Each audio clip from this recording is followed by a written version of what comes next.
First of all, I'd like to say welcome. It's delightful to see so many members of our Emmanuel family here. We're gathered here today as the Emmanuel family to talk together about one of the most important realities of Emmanuel, its identity as a Catholic college. The ways we and others have of identifying this reality have changed considerably over the years. But we are the Emmanuel community of today. So we are the ones who need to share our ideas, questions, feelings about what being a Catholic college means for us. Today is the first of several events that will take place over the course of this academic year on this topic.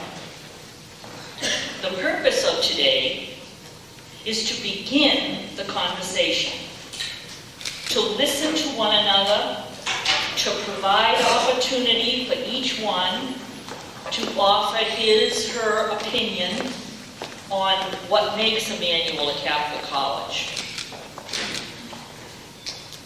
We'll begin the conversation today first by hearing from Sister Janet Eisner, Emmanuel's president. Sister Janet is a person who has committed her professional life to Catholic higher education and to Emmanuel in particular. She will speak, therefore, from that perspective. Next, we have three members of the Emmanuel community to speak, each from her perspective, as faculty member, Dr. Lisa Stepanski, student, Rose Strano, major in the sociology department, and staff member, Maureen DeShino of the Center for Adult Studies, about what Emmanuel's being a Catholic college means to her. Then, we will open the conversation to everyone so that your contributions can today be part of what will be our ongoing conversation. So to get us started, without further ado, I introduce Sister Janet Eisner, Emmanuel's president.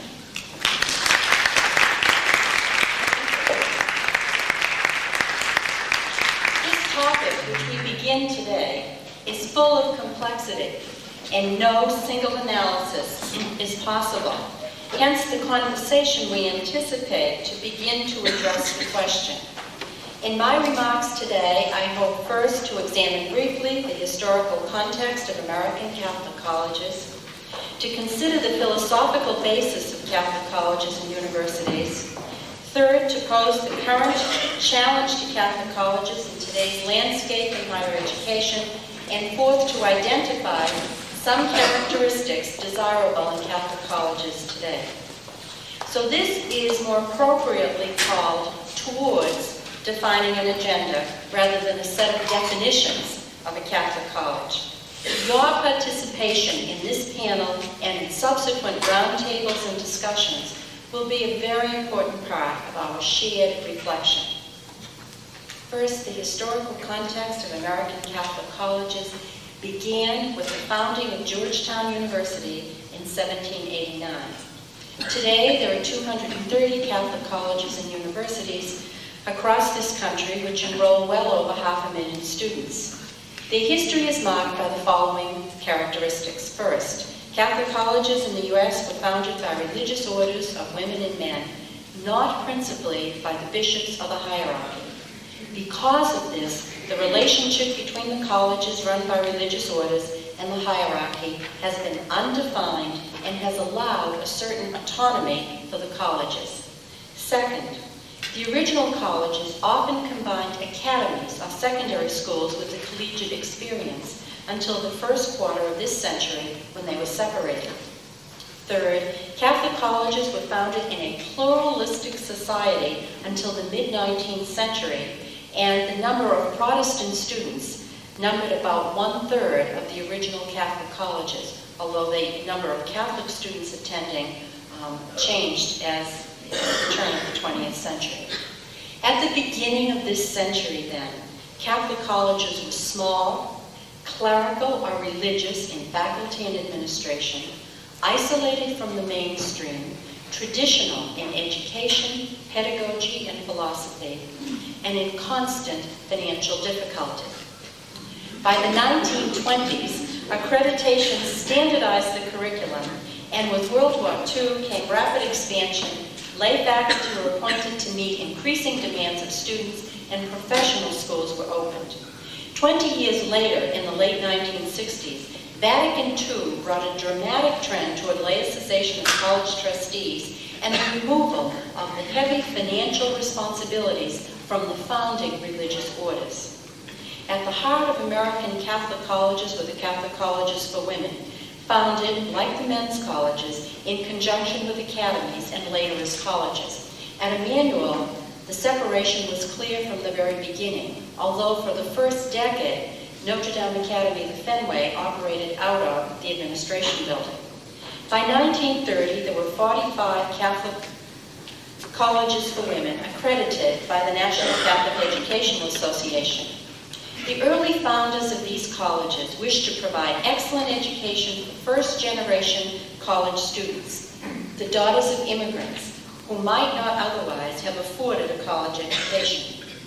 When the degree-granting colleges then emerged early in the 1920s, they had strong supporting sisterhoods with experience in administering institutions, academies. The founders saw higher education as the need of the time, but they soon made it clear that the times demanded not only education for teachers, mothers, and nurses, but for such highly trained women as industrial and scientific specialists, physicians, and lawyers. They emphasized the need for proper accreditation and for the graduate preparation of the assistants of the faculty. Clearly, these women religious who founded the Catholic Colleges for Women shared the values of more progressive church leaders and saw their colleges as responding to the multiple needs of the time. They made the liberal arts primary, and they made sure that the framework allowed for the useful arts as well. And that's right, for example, in the Emmanuel Charter. The need to secure a job after graduation was taken into consideration. So this is a remarkable heritage which we share at Emmanuel as the first Catholic college for women in New England. Second, the philosophical basis for the Catholic College is rooted in John Henry Newman's idea of the university, published in 1852, as the basis for founding a Catholic university in Dublin. To this day, this document still provides the framework for Catholic colleges. Newman's two principal theses concerned, first, the role of a liberal education, which he saw as broadening the mind and forming a habit of mind which would last a lifetime. And second, he believed that theology, seen as a science, not as ethical practices, had an important role in a liberal education. He said, teaching without theology is simply unphilosophical. It is part of the whole truth. To exclude it is to limit one's study to partial truth. To omit it is to take the spring out of the year. He defined a Catholic college as a place in which the intellect may safely range and speculate, sure to find its equal in some antagonist activity, and its judge in the tribunal of truth. It is a place where inquiry is pushed forward, the discoveries verified and perfected, and rashness rendered innocuous, and error exposed by the collision of mind with mind and knowledge with knowledge. And I still love that quotation. About a century later, Monsignor John Tracy Ellis, in his pivotal article on the American Catholic intellectual life, addressed the challenges of the intellectual life in the times. 30 years later, developing his earlier theme, he wrote in 1986, quote, "It remains, however, a prime requisite for Catholic colleges to prosper and to fulfill their dual responsibility to maintain the highest academic standards and at the same time preserve their distinctly Catholic character and tradition. tradition. Failure to sustain the former renders them suspect in the eyes of their American secular counterparts, a suspicion they can ill afford. Failure to sustain the latter calls in question their fidelity to the truths that nurtured their origins and that have given warrant for their espousal as valid representatives as the Church's commitment to a world of learning. The work of Ellis, rooted in Newman, has given the baseline for discussions of Catholic colleges and universities and is still valid today. It is clear then that at the base, Catholic colleges must be committed to intellectual inquiry and intellectual integrity, and they must assure that philosophy and theology have a central place in the liberal education offered at Catholic colleges. Third, to address the challenges posed today in American Catholic education, I choose to cite the work of Brian Hare, professor of the practice of religion and society at the Harvard Divinity School, former executive director of the National Conference of U.S. Bishops, and former faculty member here. A few years ago, in an address which Brian Hare gave in this auditorium as part of the President's Colloquium, he posed what is a central theme of much of his later writing. I'm going to quote it. "We are now a church that is in a very interesting social location in the United States, for we are both at the center and the edge. Precisely because of Catholic education in many instances, the Catholic community has moved into the center of American life, politically, legally, professionally, in every way. Perhaps not intellectually are we where we want to be. And now," he says, "we're a church at the edge again, an immigrant church, a church that works in the urban areas and that is helping to bring immigrants into the United States. And that social location is a very interesting location. So there are changes inside the colleges, there are changes inside the Catholic composition, there are changes in American academic life as a whole that we must contend with as others do. And finally, there are the changes in American society, or the challenges to the American society of the 90s, where I think," he says, "the fabric of Catholic intellectual tradition has a moment of opportunity." So if you think about that for a moment, he says the church today, the Catholic Church today, is both at the center and the edge, politically, economically. Think of the names of the people on the Fortune 500.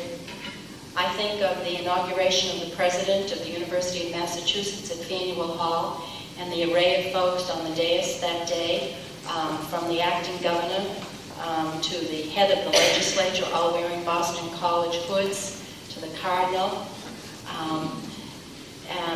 You think of that. You think as well that every weekend in this archdiocese, Mass is celebrated in 26 languages. So you see the center and edge lived out here.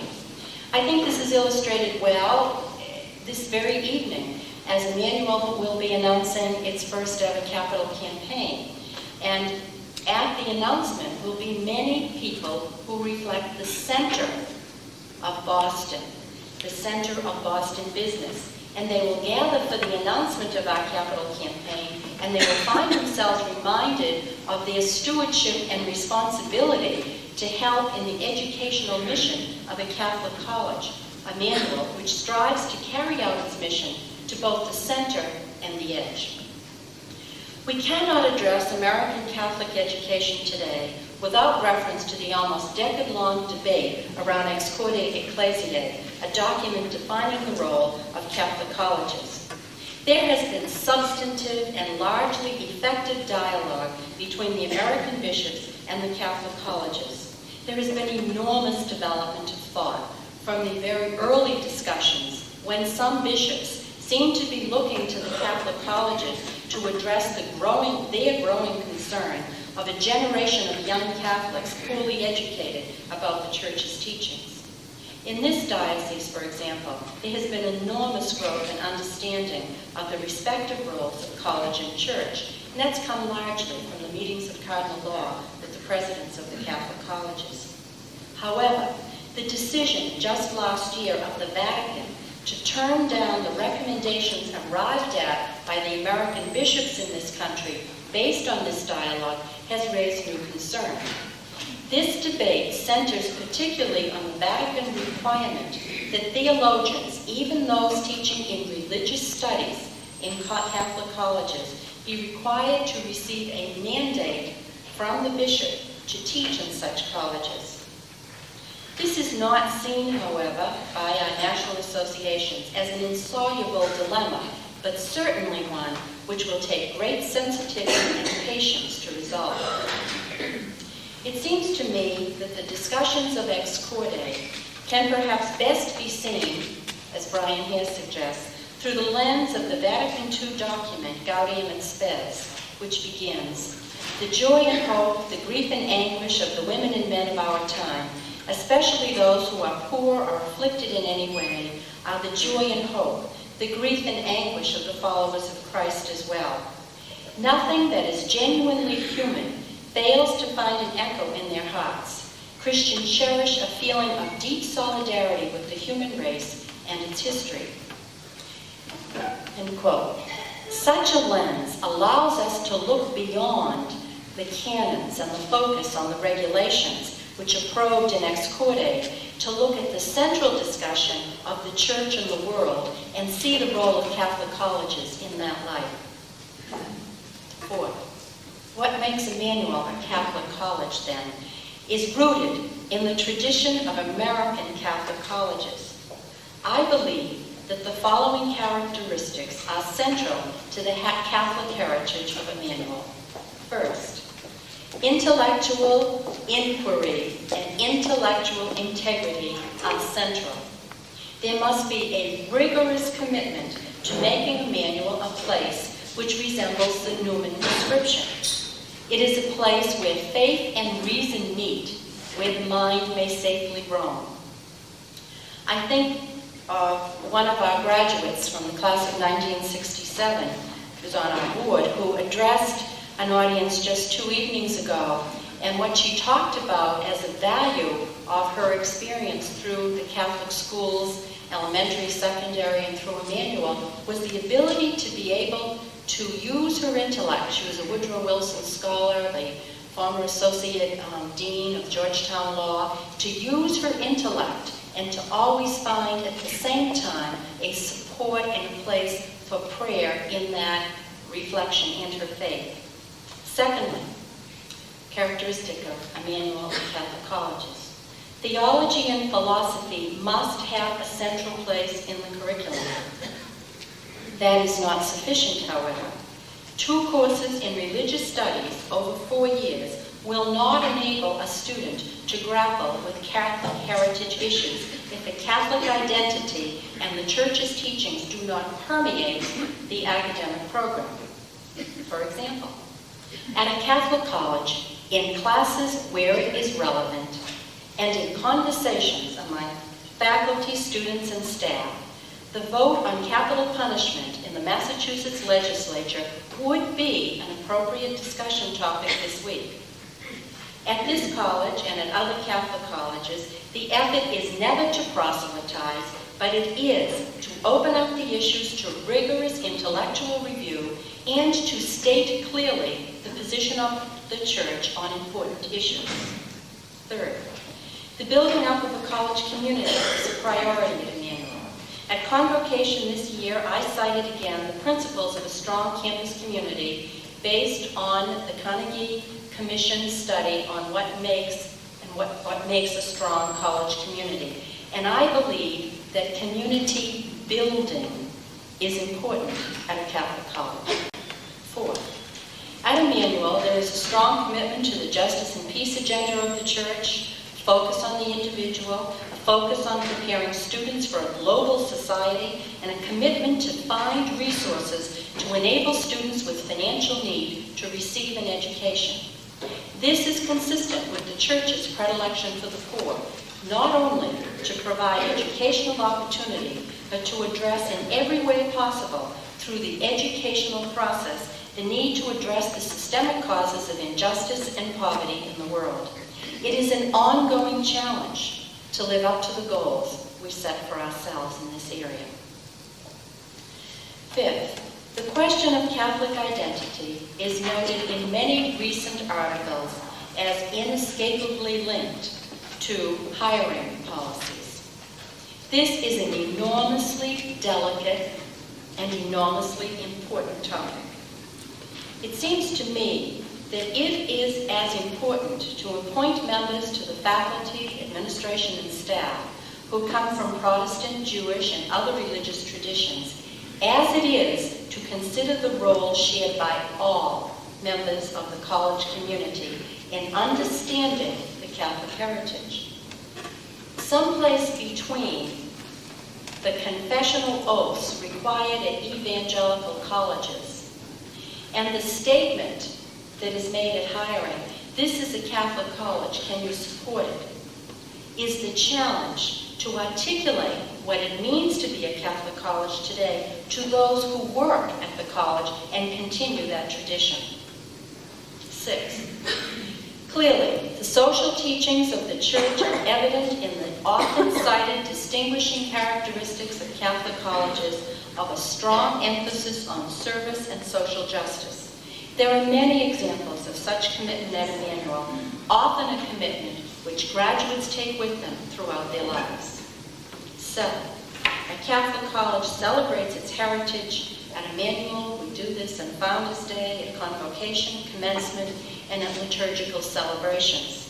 But I think that we have a challenge to engage students and staff and faculty to see these celebrations as central and to create the rituals and ceremonies which will speak more clearly to the students of today. In no means, in no way do I intend that this is an all-inclusive or an exhaustive treatment of what makes Emmanuel a Catholic college, but rather I hope an expression of a beginning of a revitalization of our understanding of what it means, and to enable us to say that we are the ones who say this is a Catholic college, and we are the ones who shape it. Of all the articles that cited a few for you, the statements seem to focus on the following. In its unique way, the Catholic college contributes to manifesting the superiority of the Spirit, which can never, under pain of being lost, agree to put itself at the service of anything other than the search for truth. Thank you.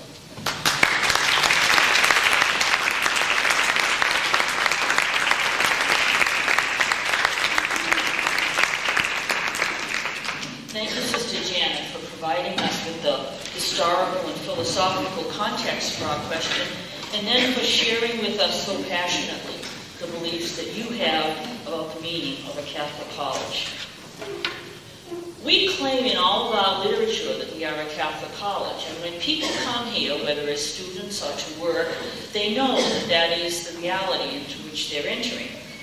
So we're going to ask 3 people now, and then the rest of us, about what is that like when you come and work and study in a Catholic college. What is that experience like for you?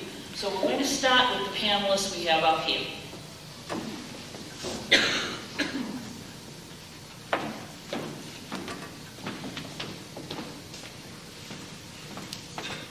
I want to take this opportunity first to thank Sister Janet and Sister Pat for beginning what I think is a really important conversation here, one that is rather overdue.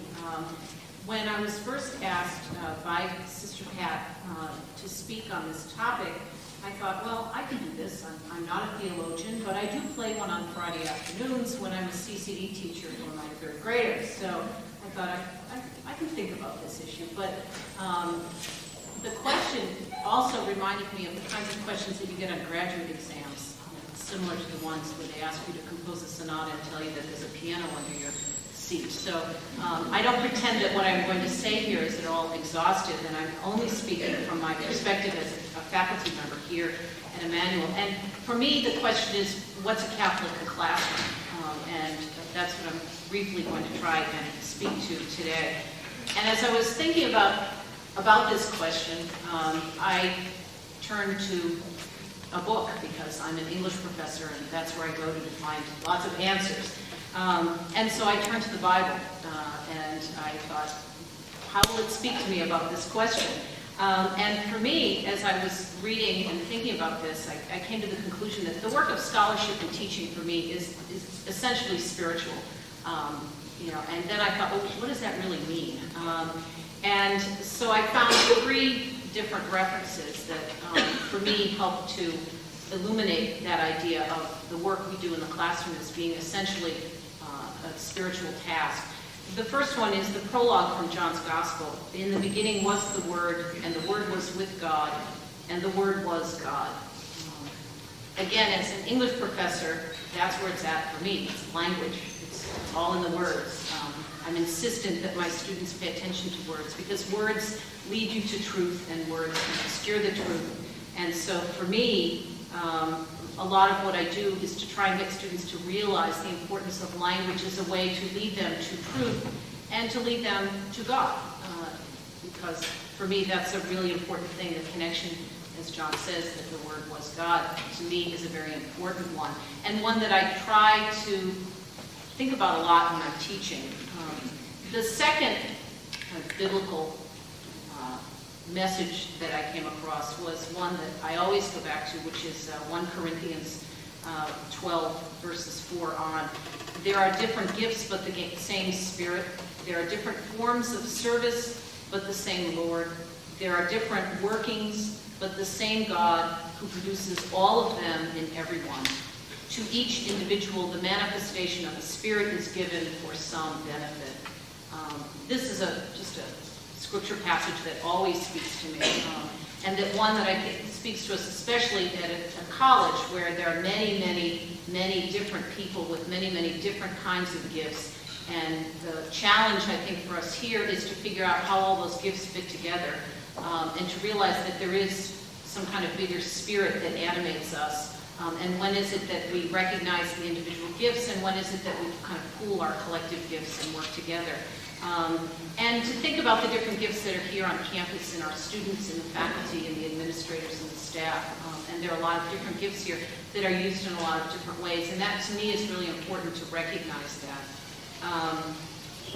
The other kind of, not necessarily, it's not scriptural, but it's based on it's a patron saint of mine. It's St. Ignatius of Loyola, and being a good BC person, I take what St. Ignatius of Loyola says very much to heart.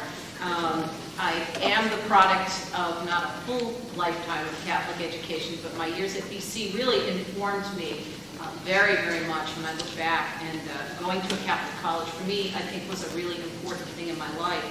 And the words of St. Ignatius that speak to me also are, pray as though everything depended upon God, and work as though everything depended upon oneself. These are the rules of the great master, and no comment need be added. But of course, being an English professor, I have to add a comment. And for me, those words of St. Ignatius have always inspired me, especially when I'm doing the kind of work that seems like really hard work, correcting millions of papers, which I could be doing now. The notion of just scholarship as a discipline and as hard work, but work that animates your life. And to me, I think a lot of what we try to do in the classroom here at Emmanuel is to get students to recognize that what they are learning here will animate their life well beyond their graduation day. That there are many people here who are quietly but very persistently living out all these gospel truths to me. And my hat goes off to all those people. And I think there are many, many people here working very hard to lead really exceptional, admirable spiritual lives, and bringing their gifts into the classroom and using them to help students ultimately become the kinds of graduates that I want to be proud of. Because the final thing for me that's really important is my legacy beyond the classroom, which is in my students. And there's always delayed gratification. It's very Catholic to be a teacher, I've decided. You don't make a lot of money, so you're sacrificing, and you get delayed gratification, because maybe someday your student will thank you, but, at least my sense is, what kind of students am I helping to shape that will have the Emmanuel seal on them as they go out in the world, and what kind of work will they do that's important, and not necessarily important in a public sense, but leading good lives, that kind of corny phrase, but one that I think is really important. And for me, an important reason why I've stayed at Emmanuel for 10 years is you can talk about those kind of corny issues in 1997, leading a good life, what does that mean?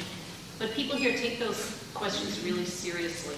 And that, for me, is really important, that you can talk about things like spirituality and having a prayer life and God, and be direct about it and engage people in conversations about it. So those kind of points for me are at least a starting point as I myself reflect on what it means to work at a Catholic institution, to teach at a Catholic institution, and what is it that I want my students to think about as they reflect on coming to Emmanuel as a Catholic institution.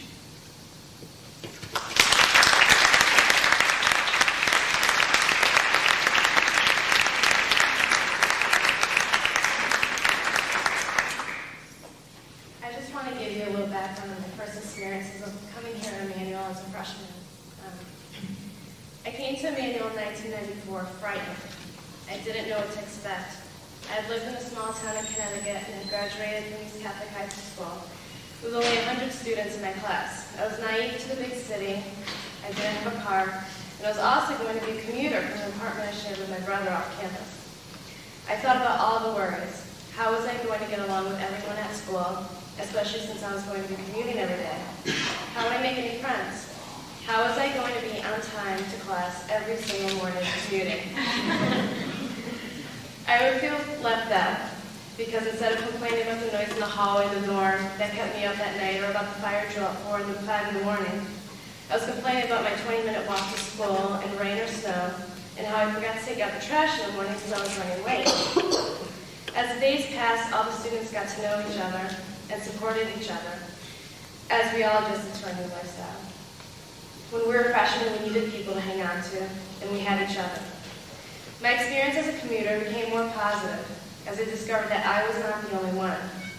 I found my group of friends and became quite comfortable, although I sometimes still find it hard to make it on time to class, just sometimes. During my time here, I found my academics to be quite different from high school or anything else that I expected from college. We are more than just students and not at all soldiers. We are free thinkers, asked to respond to free-floating ideas and abstractions. Yes, we are in all-girls Catholic college, but we are taught the foundations of Christianity and the moral and ethical codes of behavior and the ways of living. But we are also challenged to live up to them and to allow to question the truth, because we as Catholics, as religious followers, do not know the truth but merely investigate it. We probe into life's experiences on campus and off to investigate our Christian roots and beliefs and how they come alive in our studies, our actions, our relationships, and our service to the community around us. We are individuals, and each of us, in what we say, hold a special and unique value and offering to the Emmanuel College community. During these past years, my experience as Emmanuel has been one of self-discovery, regaining strength, and discovering my future. I found angels amidst my past success. At one point in my studies, I experienced a downfall. I was confused at the direction my career plans were heading and was planning to drop out of college. Because I entered Emmanuel sure of the major I wanted to pursue, I lost all strength to go on. At the beginning of sophomore year, I had dropped out of my prospective major because it wasn't what I thought it would be, and was terrified because I didn't make any backup plans of what other studies I could possibly pursue. And thanks to my angel in disguise, my path was getting clear before me. My counselor helped me through it all. Step by step, we both narrowed down my possibilities.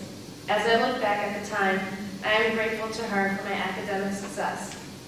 She took the time out of her extremely busy schedule to sit with me, calm me down, and review all courses that I would find interesting to pursue as a major, and she veered me into the right course.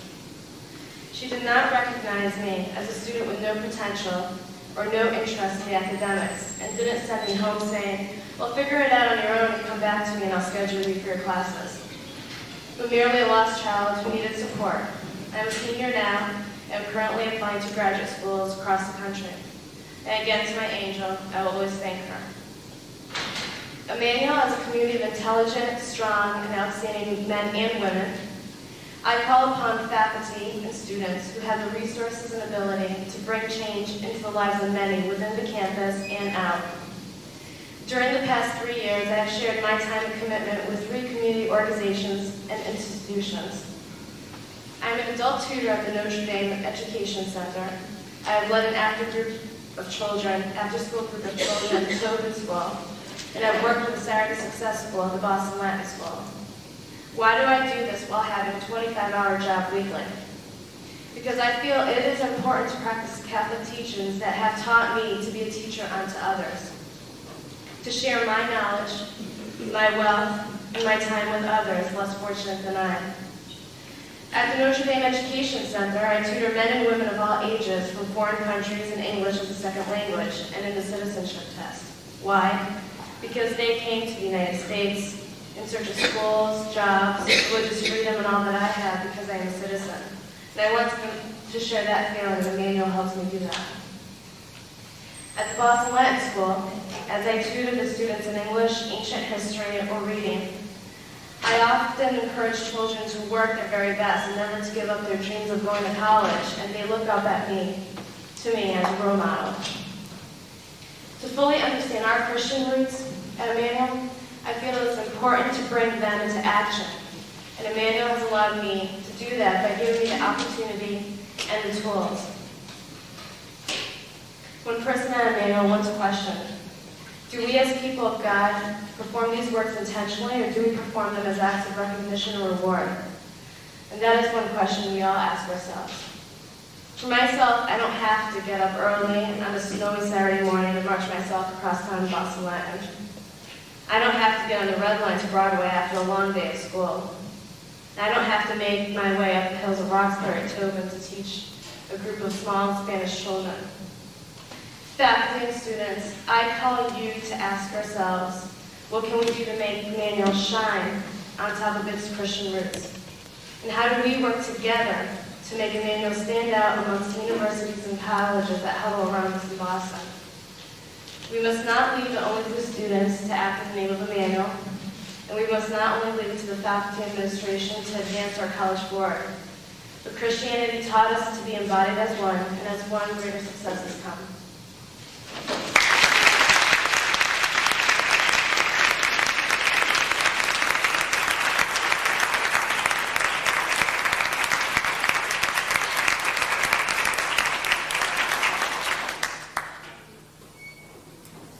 I will respond to what I believe makes Emmanuel College a Catholic college from my perspective as an Emmanuel College employee, as a graduate of the ministry program, and as a Catholic lay woman. I've worked at Emmanuel for 5 years, beginning as a program representative for the ECAP program. And I have held my position as Director of Enrollment Management for the Center for Adult Studies for about 2 years. I graduated from the ministry program in 1988, where I was challenged to ask the questions, learn to be comfortable with the fact that exact answers are not always found, and to value the right to speak the truth from my experience and as I understand it. As a Catholic lay woman, I sometimes struggle with my identity within the church, but I also believe deeply in gospel values and the social justice mission of the church, as is evidenced in the church's outreach to the poor and the oppressed. The fundamental truth that each person is made in the image of God, a likeness which speaks to the dignity of each person, and the belief that each person, wherever she or he may find themselves, is able to participate in the building of the kingdom of God. Defining my perspective was an essential step for me to be able to respond to the question, which is the focus of this panel discussion. The question was indeed a challenging one for me. In fact, I think it is one of those questions for which an exact answer may not be possible. Since I learned, however, to be comfortable with such questions, I shall now attempt to give you my comfortable response. As an administrator working with the adult population at Emmanuel, I believe it is the value-centered curriculum which gives Emmanuel its Catholic identity. The value-centered curriculum challenges students from diverse faith, socioeconomic, and professional backgrounds to consider the ethical and moral consequences of their actions. The value-centered curriculum, I believe, provides students the tools to consider how actions affect not only themselves, but their families, co-workers, companies, and what I believe and view as a trickle-down effect, society as a whole. In this sense, transformation extends beyond academics and is found in the home, the workplace, and the world. When I actively recruited students as a program representative, I always closed my information sessions with a personal statement of how my experience as a student at Emmanuel had instilled in me a love of learning for the sake of learning, how it had expanded my worldview, and most importantly, how it had strengthened my belief in myself as a person of value. I am not one who loosely offers guarantees, but I did guarantee prospective students that if they chose to enroll at Emmanuel, a similar experience would be theirs. I believe in my core that the spirit of an Emmanuel education matches my fundamental beliefs of what it is to learn in the spirit of Catholicism. As an administrator, I also have experienced the community aspect of Emmanuel College as a Catholic college. As an employee whose first order of business is to do the job for which I am paid, I value the opportunities that I have to participate in intellectual debate and spiritual development. One such event that impacted me deeply was Sister Helen Prejohn's presentation last year on her book, Dead Man Walking. This event generated much discussion among staff and students in terms of struggling with the moral dilemmas of the death penalty. I remember talking about it over lunch with co-workers and back in the office with student workers. As a community, we were energized around a search for truth. I also look forward to the celebration of the Baccalaureate Liturgy as a reminder that God is the source of all that we learn and all that we are, both individually and collectively. The President's reception for adult learners each year reinforces for me that an Emmanuel education does indeed change people in dramatic, positive ways as students themselves openly share their feelings of what an Emmanuel education means to them. Founders Day last year, with the emphasis on service to the community, was inspiring for me as students and staff were recognized for their contributions beyond the campus of Emmanuel College. And as I pondered my response to today's question, I sought out the thoughts of my colleagues in the Center for Adult Studies and looked to them to find support in my approach to responding to the question, as well as to learn from them how they may respond. In essence, my work at Emmanuel gives meaning to my life, since I believe that who we are as a college helps to transform students in powerful yet intangible ways. I believe that the fruit of our collective work contributes to the building of God's kingdom on earth. As an administrator, an alumni, and a member of the Emmanuel community, I say that Emmanuel is a Catholic college.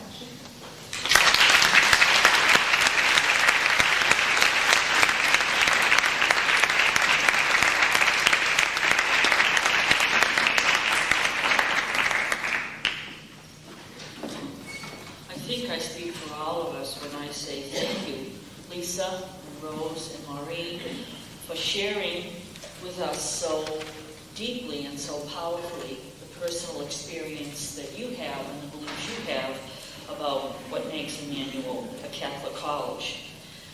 Now, we're going to open this conversation to hear what other people have to say. You can express your ideas along the same lines as the people we've already heard from, just adding to the conversation. You can comment on something that someone said, but this conversation is for all of us, not just the people who were asked to begin it. Sue Barrett has volunteered to pass the microphone around, so if you would like to speak, just raise your hand and she'll bring you the microphone. So what's your experience, Emmanuel, as a Catholic college? Carol, that's three. Oh, excuse me, Michael? Sorry. I'd like to raise an issue. Charles Morris published recently a book called An American Catholic, and he raised the issue of the decline of the subculture, or the change of the subculture of Catholicism.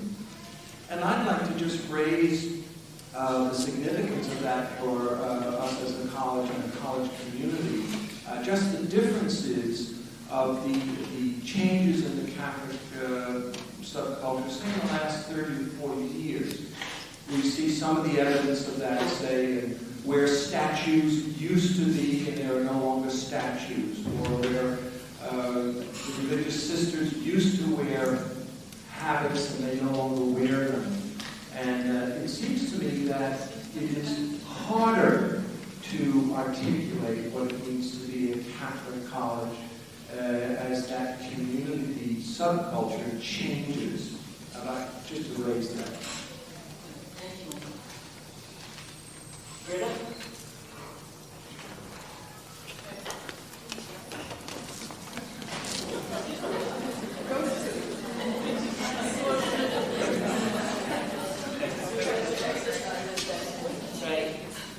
I'd like to make a little statement about my experience in this Catholic college.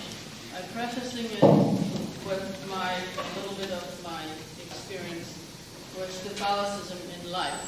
I went for 9 years to a Catholic school in Germany in the 1950s, but I was not a Catholic. And it was in the days before ecumenicity had even entered the Catholic vocabulary, though the Protestants with whom religious instructions did speak of it. The sisters were in habits, but they were not ogres. And I think this is very important because we have so many bumper stickers that said I survived Catholic school. I don't feel that I survived. I got formed there and I became the person, large measure, that I am in those 9 years. I have spent my entire adult life just about at Emmanuel College. And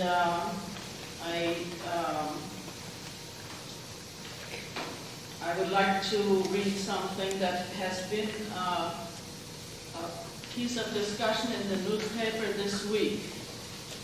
In fact, on, I believe, Monday or Tuesday, Jeff Jacoby wrote, "Rationality itself cannot make people ethical.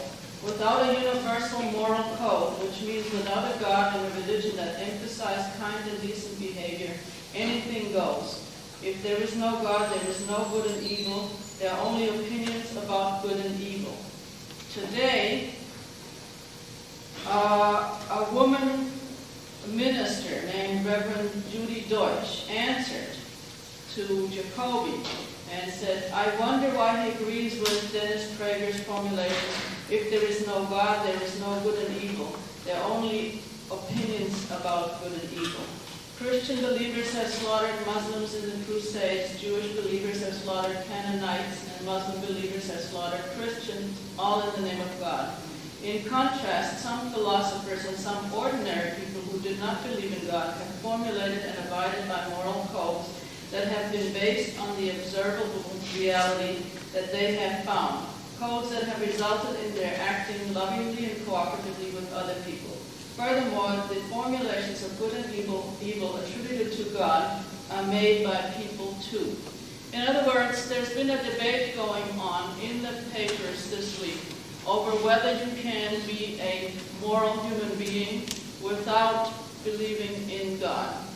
I would like to say that I have spent these adult years in this Catholic college in the post-Vatican II years and have been deeply moved by the move of the church toward inclusiveness. In fact, if you take the word Catholic and make it not capitalized, it does mean all-inclusive. And I believe this college represents the finest tradition of Catholic with a capital C and with a small c in making a person like myself proud to be here and never regret that I spent nearly 30 years. Thank you.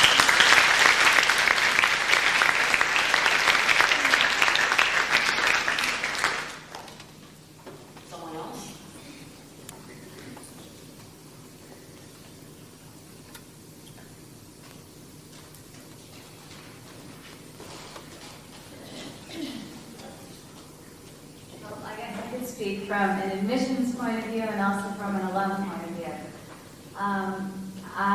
Many of you may not know this, but I went to a Catholic high school and I attended a Catholic college after, and it was the best decision I've ever made so far in my life. I'm only 24, so there hasn't been too many tough decisions, but the two best decisions I've ever made. I am Greek Orthodox. I was always raised in the Greek Orthodox faith. My grandfather is a Greek Orthodox priest. And when I told him I wanted to go to a Catholic college, he said, "Why? You don't want to go to a Greek?" Well, they don't have any Greek colleges, you know. So I said, "No, I don't want to go to a Greek high school. I don't want to go to a Greek college because that wasn't really what college meant to me. College was a place where I really felt that I could be me, and I really felt welcomed, and Emmanuel is that place. And now I'm back here and I'm continuing this, and I'm going out to these high schools and I visit these students and they all say to me, "Do I have to be Catholic to go to Emmanuel College?" And I say, "No, you don't have to be Catholic. Look at me, I'm Greek Orthodox." But my heritage and the way I feel is very Catholic, with a lowercase c, not with a capital C, but with a lowercase. These students that I meet on the road always have questions. Do I have to be Catholic? What does Catholic mean? And today has really helped me kind of establish an understanding for myself that I am able to bring on the road and visit with these students and let them know that Emmanuel, yes, is a Catholic college and that we are very proud in our tradition, but there are also people from everywhere, all different backgrounds, all different ethnicities, different countries that share different religions but also share what it means to be Catholic and what it means to go to a Catholic college.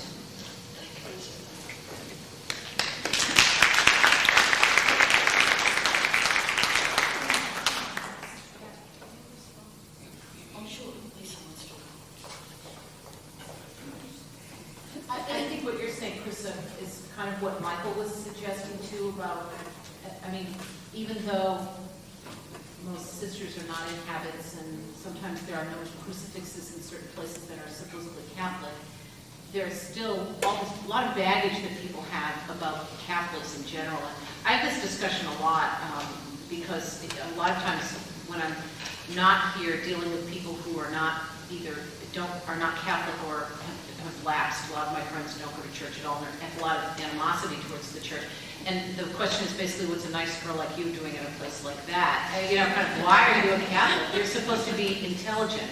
And there's this kind of sense, I think, that a lot of people have that if you're Catholic, you kind of dial in the Pope every day and find out what you're supposed to think about. And I'm not saying that as a disparaging thing, because I think the Pope, a lot of problems with the Pope, but I also think the Pope says a lot of really important things that speak to a lot of the things we talk about in the classroom. But I think there's a perception out there, and I think there's even a perception here, which is why I think it's really important to have these kind of conversations about that, to dispel a lot of those, you know, myths and things that kind of Michael was, I think, alluding to, that not myths, but that have come out of the kind of older vision of what Catholicism meant, and to educate people into what being Catholic with the big C means, but also with the small c as well, because obviously there's a reason why we call ourselves Catholic with a big C. But I think and I think we need to do more of that here, that we need to educate ourselves about that more, because if we don't understand it, then it's going to be really difficult for people outside to understand what it is that we're doing and why it's so important.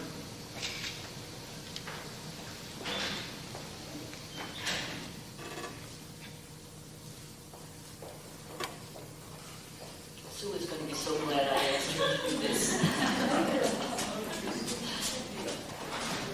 Hi, I'm a freshman here, and my mom is an adult student, and it took me a year to figure out what college I was going to go to because I knew I wanted to go to college. I knew I was Catholic my whole life, and I knew I wanted to go to college. So I went all over the United States looking for a college, and I found this one. And the values of this one was what really brought me here, was the rich tradition, the way religion is taught in the classroom, the whole spectrum of this college was the right choice for me. And to see other women here and think, okay, I'm from Seattle. I moved from Seattle to Boston to come here. I knew that I would have to be accepted. I knew that I would be sharing my religious expressions with other students here because of the same traditions I have. I just felt like, to me, the big choice was this was Catholic. It was a women's college. It's full of traditions. It's what I wanted, and I just wanted to let you know that.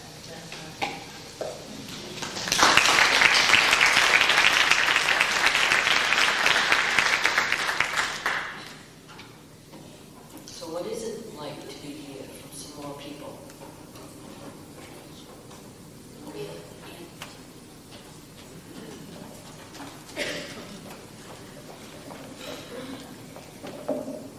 I hadn't intended to say anything, but here I am. This morning, driving into work, I heard on National Public Radio that in Chiapas, Mexico, a bishop, I guess it was going with 60 Indians, was shot at by paramilitary groups. And Catholics all over the world are alarmed by it. And it's so interesting to be able to come to a job where then I could take a walk down to the campus ministry office and say, are we as Emmanuel Catholic College going to have a conversation about this? And you can really care about people around the world. A lot of people, when I left my job in industry, said, what are you doing? Why are you doing that? But to work at a place where where values are important, where a conversation like this could be part of your workday, means a lot to me. And so that's just what I want to say.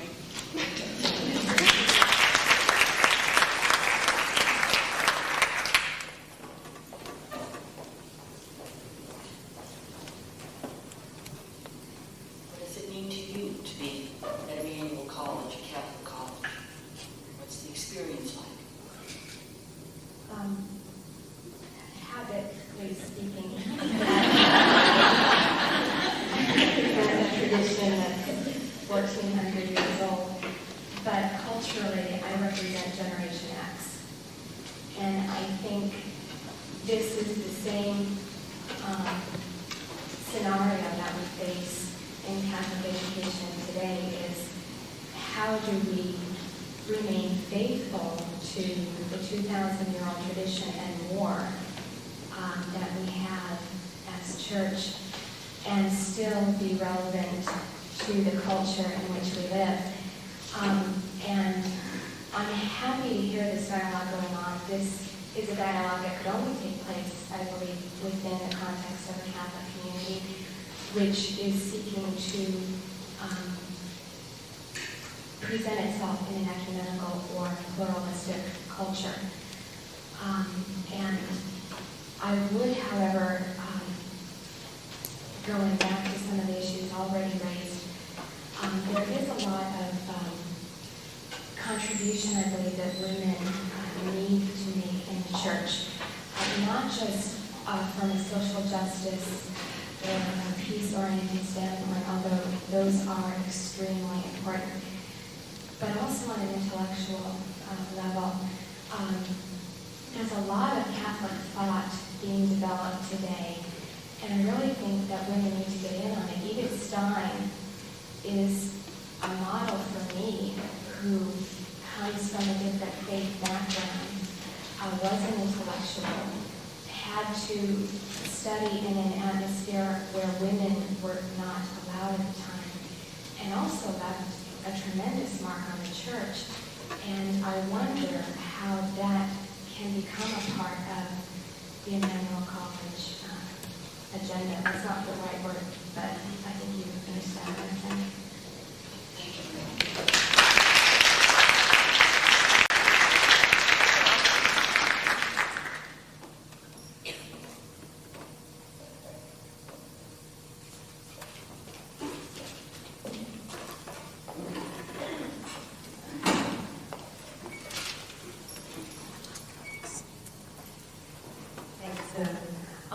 Like Ian, I didn't plan on saying anything when I came today, but I feel that I have to comment on an aspect of the college that my office deals with most directly, and that's the alumni. And I came to Emmanuel 4.5 years ago not knowing anything of the college, and my experience and education about Emmanuel came from talking to all of our mostly traditional graduate alumni.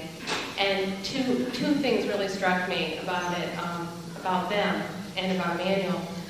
One was just initially how inquisitive they were, how demanding is a word I might say, but how much they wanted to know about Emmanuel and about the people at Emmanuel today. But I found it extraordinary because I've worked with alumni at other schools who, are happy to hear what you have to tell them, but aren't really asking any questions in return. And I found it very refreshing. They were women from the 20s and the 30s who had gone on to amazing careers, and you could see why. And you could also see where that came from, universally, from Emmanuel. But the other thing that I think is even more remarkable is that just the last month, I have met with two alums. I met with a group from the class of 51 who gathered together just to talk about their lives. And they did this on their own, but they did it on the Emmanuel campus. What they're doing now, sharing their sorrows, their happiness, the strengths and the weaknesses in their lives, and really being there for each other. And they asked me to come at the end to talk to them about Emmanuel. And they had a very intense discussion, and I thought this was wonderful that after 40 years or so they were here doing this. And then I was talking to a woman from the class of 69 who was remembering her 25th reunion a few years ago, and they did the same. And this came from the class, the alumni themselves. They wanted to get together and meet and support each other and have these discussions. And I find that remarkable because I think that it's one thing I've seen from the women from the 20s through the graduates today. They want to be there for each other. They want to support each other. They want to know what everyone is doing at the college. And to me, that stems from the thought and training and the morals and just the discussions they had when they were here. They are very caring people overall, and I think everyone should be proud of them. If you dealt with them as closely as we do, you would be constantly I don't know what the word is, but amazed at the strength of these women and what they care about and that they care about you.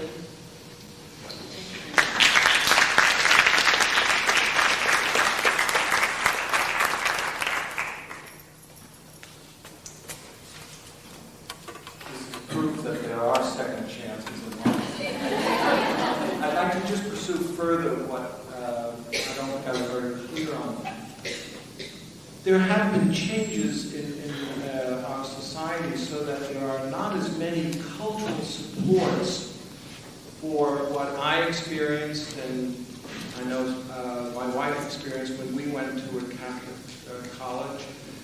And I have two sons in college right now, neither going to a Catholic college. So I'm very grateful here in Emmanuel that there are both people and opportunities to help our students investigate values, the tradition, to foster an interior life, to raise moral and ethical questions, to sharpen an idealism about the world. And I think this is really what the best of a Catholic education does. And I am a little bit troubled that my own two sons are not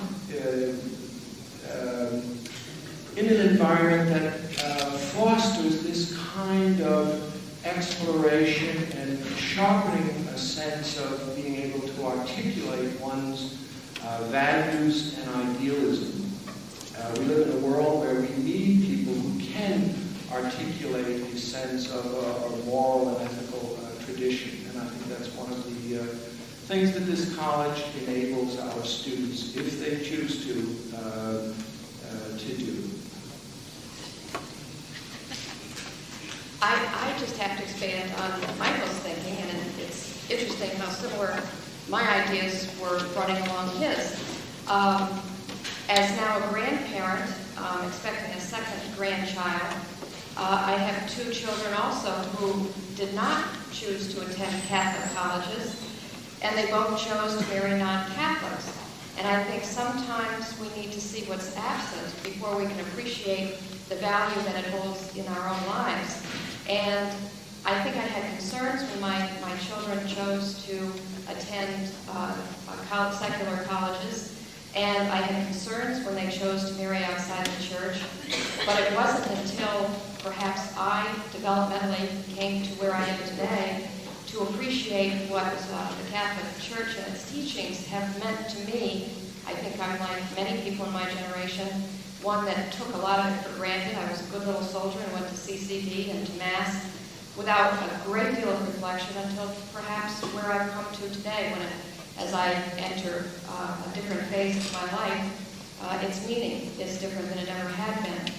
And I have tremendous concern for the Catholic bashing and the lack of support in our society for what it is to be Christian, Catholic, religious, or spiritual. And where my children do not have the same support, as Michael had said, that I had growing up, and they don't have Catholic spouses, I have concern for the world that will support my grandchildren's spirituality. And it's something that will remain to be seen. But I think institutions like this give us all strength that sometimes we don't appreciate until much later in our years.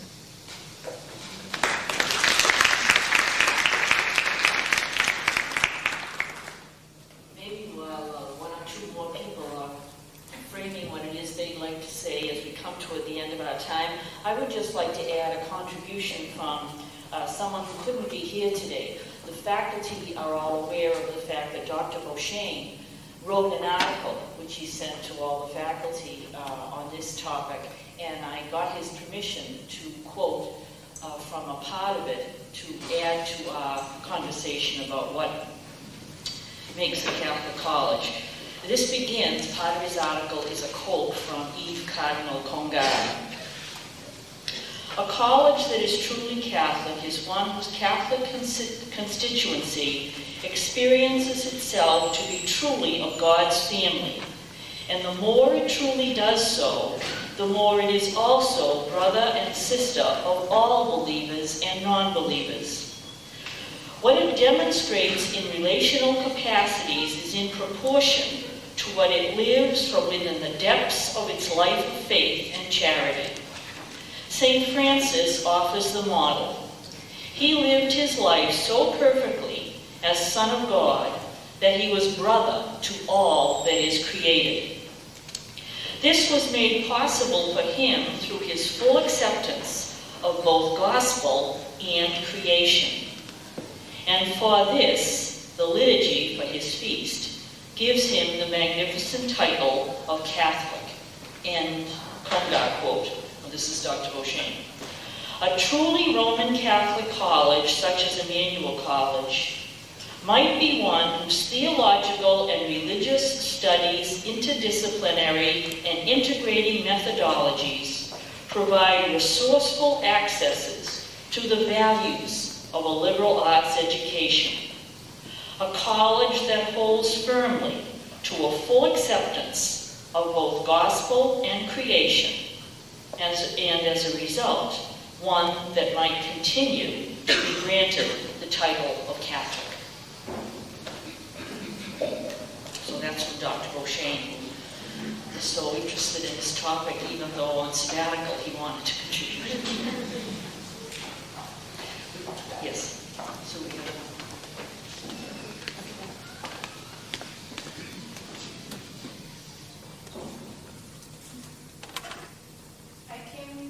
I came to Boston. I'm from Mexico. I came to Boston this fall. I'm a freshman this year. And I came to Boston, Emmanuel, knowing that I was Catholic. And I was so homesick that when I first got here, I would go to Mass. For the first 3 or 4 weeks, I went to Mass every Sunday. I was in the chorus. And then something happened. I'm taking a philosophy course and I'm taking a religion course.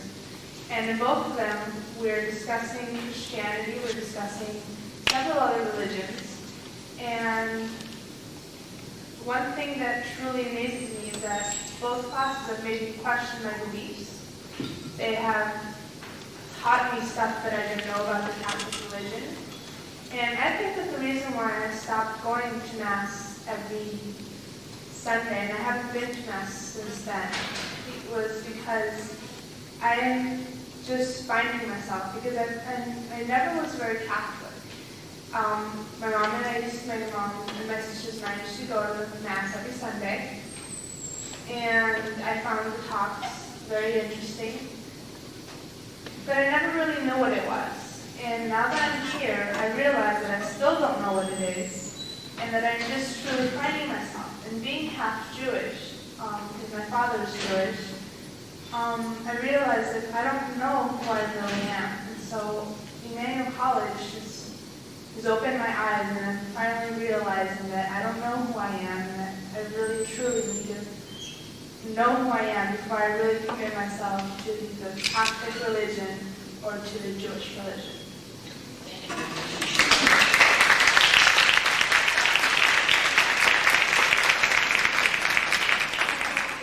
Well, this is not the end.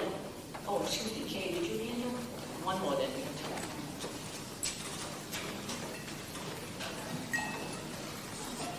I just wanted to speak for a minute to Michael's raising the issue of the struggle we have today without all the outward signs. And as an alum who traveled this campus when the crucifixes were on the walls and when the nuns were in the habits, and we had all the outward accoutrements of Catholicity, we certainly had, and I think Betty spoke very well to it, professors who made us wrestle with the issues of who we were as a Catholic. And today I think it's harder in life here on the campus without all the reminders. And I think that's why discussions like this go on, but I think they're so much richer in some ways. I sat here for 4 years and took and took and took, and it was an awful lot given. Today I think we're wrestling more, professors, students, staff, administrators, with all of these questions. Betty, I give you great credit that you are wrestling with them and think you're going to come to know who you are, because I'm many years out of here and I'm still not sure of who I am. But I think that is the wonderful, rich heritage that Emmanuel gave me.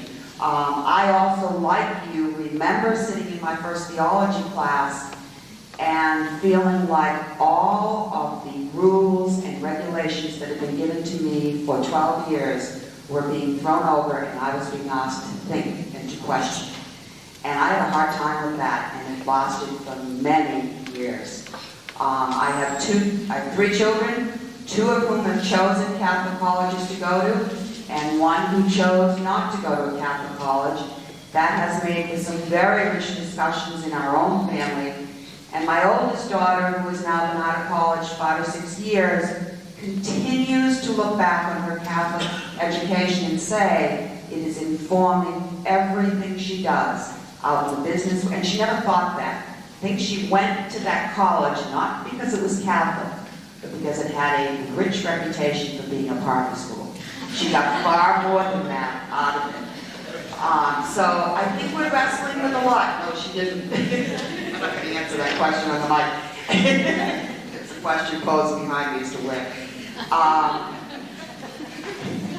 I think the wrestling we're doing this afternoon, and I have to agree with Ann Renda, when I came back here 9 years ago, and I remember sitting in on the convocation day, and Sister Lillian Morris was the speaker that day, and I sat there thinking, God, what a great job this is.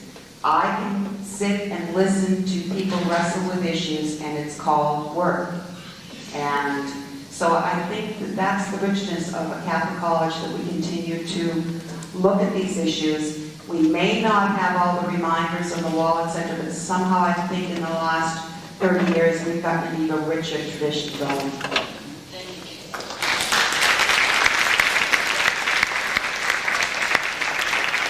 As I said earlier, today is really just the beginning of this conversation.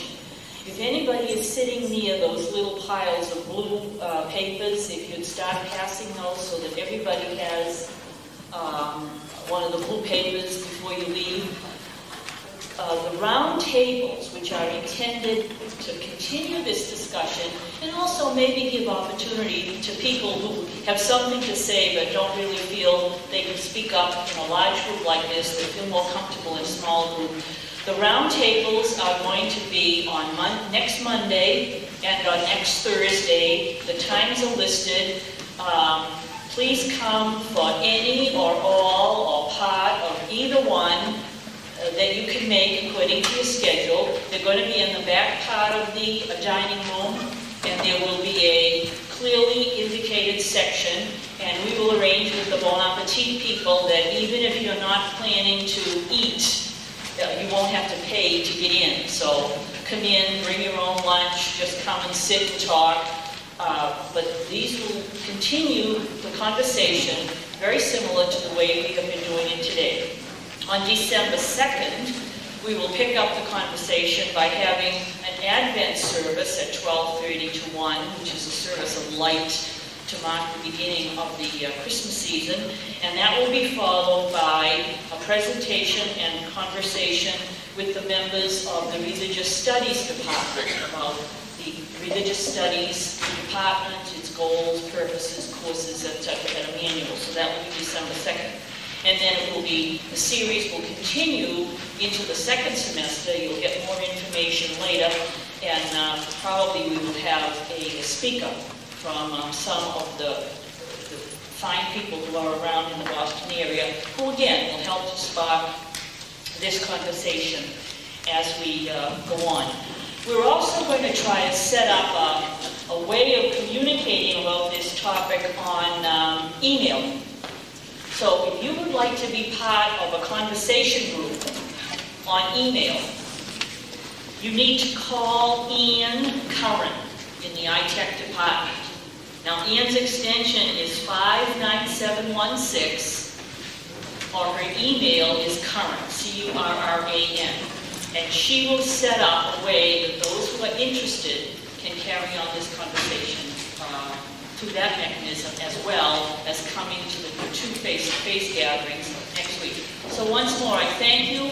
I know people have to head off for class and other responsibilities, but this, I believe, has been a very rich discussion.